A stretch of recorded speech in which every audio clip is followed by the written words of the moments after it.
Porque se você pega, por exemplo, a Turquia, não tem grandes reservas de petróleo, o Líbano não tem grandes reservas de petróleo. Fica principalmente numa região chamada de Golfo Pérsico. Aí pegando países como o Kuwait, como o Bahrein, como os Emirados Árabes Unidos, Arábia Saudita, Iraque, Irã e tal. Só que quando você analisa a própria geografia desse Golfo Pérsico, ele é como se fosse uma espécie de mar fechado. Ele só tem uma saída, que é justamente uma passagenzinha bem pequena, chamada de Estreito de Hormuz. O Estreito de Hormuz, ele fica ali na fronteira entre Irã e os Emirados Árabes Unidos, mas ele é principalmente influenciado pelo Irã. Claro que 60% das reservas ali estão, mas não é 60% da produção mundial. Quando a gente fala de produção mundial, fica mais ou menos em 20%, 25%, depende muito das demandas da OPEP, né? Enfim, de outras questões políticas locais. Mas vamos colocar 20% para ser um número mais redondo aqui. 1/5 de todo o petróleo global passa pelo Estreito de Hormuz, principalmente para os mercados asiáticos. E aí eu cito a China como a principal referência. A China, com certeza, ela compra uns 80% ali do petróleo iraniano. Iraniano só vai para a China. A Índia, como um segundo mercado, não exatamente do Irã, mas os outros países que escoam essa produção pelo Estreito de Hormuz e os países do Extremo Oriente e Sudeste Asiático. Outros mercados também, né? Mas o mercado asiático é o mais importante. Agora, imagina que a gente está falando da grande capacidade produtiva do nosso planeta. Muita gente ainda acha que o eixo econômico mundial é o Atlântico. Não é. É a região da Ásia-Pacífico. Ásia-Pacífico, com certeza, com os novos tigres asiáticos, com os velhos tigres asiáticos, com o Japão, com a China, com a Índia, até com os Estados Unidos, que também está no Pacífico, claro. É o grande eixo produtivo do planeta.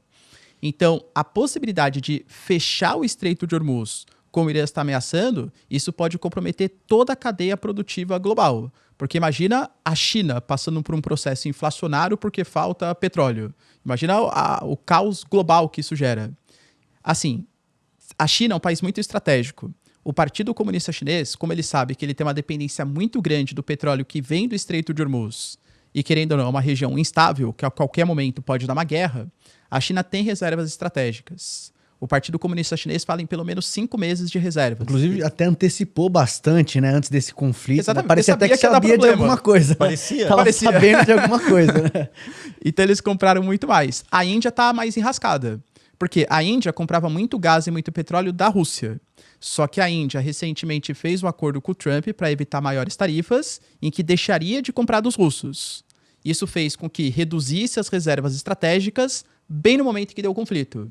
Então, disse que a Índia tem por volta de 1 mês de reservas estratégicas. Isso é muito pouco.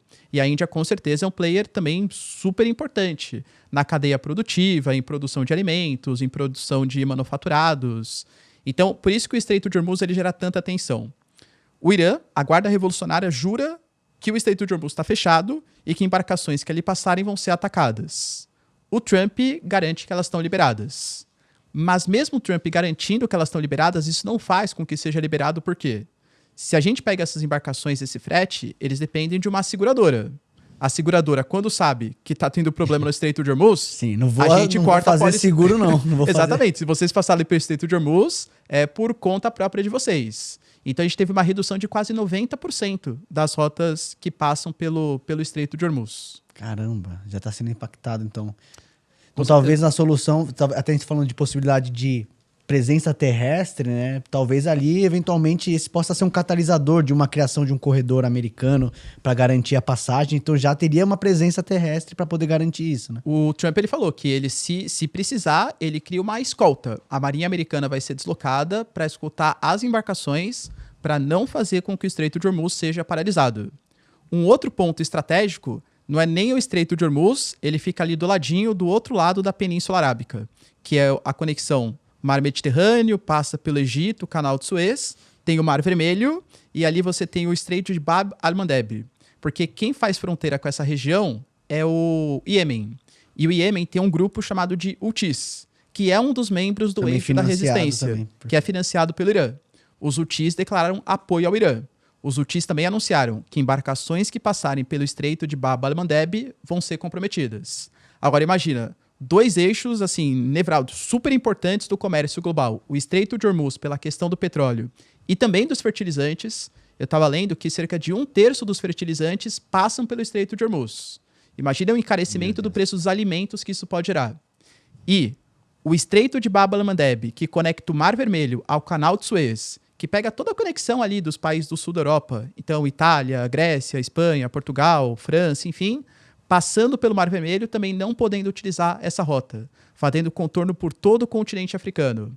É aumento do custo do frete, é mais utilização de combustível, aumenta o preço no momento já complicado. Então, por isso que fala, essa guerra, que nem você também falou, Ricardo, é uma guerra de cansaço, assim, que o Irã, ele sabe que quanto mais tempo essa guerra se mantiver com eixos importantes, essas rotas comerciais sendo bloqueadas, a chance de uma crise econômica global e de críticas contra os Estados Unidos e contra Israel pela operação militar pode fazer com que os dois se vejam obrigados a negociar com os ayatolás. Caramba. Pode colocar. Eu tenho só o receio de mudar completamente o assunto, mas é que me veio uma ideia. Então, assim, você tem ali um jogo de tabuleiro onde você quer, obviamente, que a crise global te ajude a vencer o conflito, do lado iraniano falando. E tem oponentes históricos aqui rivalizando com os Estados Unidos. A gente tem a China, uma adversária secular pelo poderio tecnológico principalmente, mas também Rússia. Como que fica essa influência ou a participação desses players junto ao Irã? Ou é uma postura de não vou me meter agora, seja a Rússia porque está ocupada em outros conflitos e a China até porque não tem uma tecnologia militar tão avançada como a americana. Como que você vê essa entrada desses outros players junto ou não do Irã? Acho bem legal essa pergunta, porque é uma coisa que também pergunta bastante, né? Ah, tá vendo, a China e a Rússia não apoiam seus aliados, porque de fato o Irã ele é um aliado da China e um aliado dos russos também, né? Rússia e China nunca se comprometeram a ajudar nenhum tipo de país. Na verdade, a Rússia tem uma aliança militar chamada de CSTO, que é uma aliança militar com alguns países da Ásia Central. Se a gente pegar, ela deu uma certa trairagem na Armênia no conflito com o Azerbaijão, mas isso é um outro problema. A Rússia hoje, excetuando essa aliança militar, ela só tem um acordo de defesa mútua com a Coreia do Norte. Então, eventualmente, se a Coreia do Norte entrar no conflito, a Rússia tem que defender os norte-coreanos e vice-versa. Tanto que, por exemplo, militares norte-coreanos foram colocados no campo de batalha para lutar pelos russos contra a Ucrânia. Agora, Rússia e Irã, eles têm acordos militares de compartilhamento de tecnologia. Então, o Irã compartilha drones e tal. Mas o Irã nunca se envolveu na guerra Rússia e Ucrânia com militares, assim como a Rússia também não vai se envolver numa guerra contra o Irã. Então eu, pelo menos, não considero uma trairagem. É porque não está previsto mesmo. Não estava acordado isso. Está acordado, exatamente. No caso da China, é ainda pior, porque a China, aí sim, o único acordo de defesa que eles têm de obrigatoriedade também é com os norte-coreanos. E a China tem por princípio básico, isso faz parte da Constituição do Partido Comunista Chinês. A gente não se envolve em guerra de terceiros. Então, a China, ela está tentando se vender geopoliticamente como um país que respeita o direito internacional. A China pode perceber, até uma das curiosidades da geopolítica da economia. A China, que é um país socialista, é o socialismo de modelo chinês, mas é um país socialista, reclamando dos Estados Unidos, que teoricamente é o precursor do liberalismo e tal, que os americanos estão praticando sobretaxas na OMC. Então a China lutando por um livre comércio na OMC contra os Estados Unidos, que é o país capitalista, né? Então a China, ela se baseia no respeito ao direito multilateral, ela se baseia em respeitar as deliberações do Conselho de Segurança da ONU, se baseia no respeito à Organização Mundial do Comércio, e os Estados Unidos é justamente o contrário disso. Os Estados Unidos saíram de uma série de organizações, abandonaram a OMS, abandonaram o órgão de Conselho de Direitos Humanos da ONU. O ataque que eles fizeram, por exemplo, contra o Irã, não respeita o direito internacional. Ah, professor, mas foi um ataque preventivo. Não existe isso no direito internacional, ataque preventivo. O que existe na Carta da ONU é que você pode fazer ataque contra um país se houver uma aprovação do Conselho de Segurança da ONU, não houve essa aprovação, ou se for uma resposta a uma agressão. No máximo, se for um ataque, a gente chama de ataque preemptivo, que é diferente de preventivo. Ataque preemptivo é quando você, por imagem de satélite, vai ter inteligência... uma iminência já exatamente, de um ataque. o Irã está com um míssil apontado para o meu território. Aí justificaria algum tipo de agressão. Não tinha nenhum tipo de mobilização. Ah, mas o Irã ia fazer armas nucleares. Eu particularmente acho que ia também, tá? Mas não é essa a discussão. É a questão do direito. Se a gente for atacar um país pelo que a gente acha que o país pode fazer, tivemos experiência sobre isso. Uma jurisprudência perigosa, né? Exatamente. A gente adotar, né? A gente pode achar também que, sei lá, a Argentina está se mobilizando para fazer um ataque contra o Brasil e fazer um ataque preventivo contra eles. Os Estados Unidos invadiram o Iraque para tirar o Saddam Hussein, alegando que o Iraque tinha armas de destruição em massa. O MI6, que é a inteligência britânica, e a CIA, a inteligência americana, juravam de pé junto. Não. Eles têm armas de destruição em massa. Invadiram o Iraque, não acharam nenhuma arma. Publicamente pediram desculpa. Mas depois de já ter tirado o Saddam Hussein e ter mobilizado uma guerra civil no Iraque. Entende? Então por isso que você não pode fazer um ataque preventivo. Também acho que a Carta da ONU não responde a todos os desafios atuais. Porque, como eu falei, não estava previsto lá em 45, quando assinaram a Carta da ONU, que ia ter o Irã, que não ataca Israel diretamente. Mas financia o Hezbollah, financia o Hamas, financia... E aí, o que a gente faz nesse caso? O que a gente faz, por exemplo, se tem um país que está desrespeitando o direito também internacional e está enriquecendo urânio acima do permitido? Teoricamente, você não pode atacar aquele país. Então, a gente precisa fazer uma reforma da Carta da ONU. É importante. Mas, voltando aqui para o tema da China, né? A China, então, ela se vende como a que está respeitando o direito internacional. Muito possivelmente a China, ela vai continuar com a mesma postura que ela vem se mantendo até agora.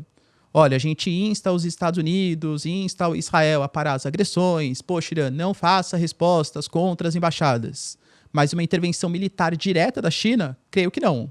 O que a China pode fazer é comercializar equipamentos militares, como já vem compartilhando. Mas intervenção militar chinesa, acho muito difícil. Isso é sui generis, porque a China alimenta com equipamentos o Irã. O Irã financia Hezbollah, Houthis, que agridem os Estados Unidos. Então, no final das contas, são as armas que vêm daqui que agridem lá Estados Unidos, Israel, etc. Né? É óbvio que a China faz todo esse jogo, né, de diplomacia muito bem, e eu concordo contigo. Eles aprenderam a fazer esse jogo de diplomacia e hoje, se não forem os melhores, estão ali nas cabeças entre quem melhor faz esse jogo de diplomacia, mas sem se esquecer de quem são os seus inimigos.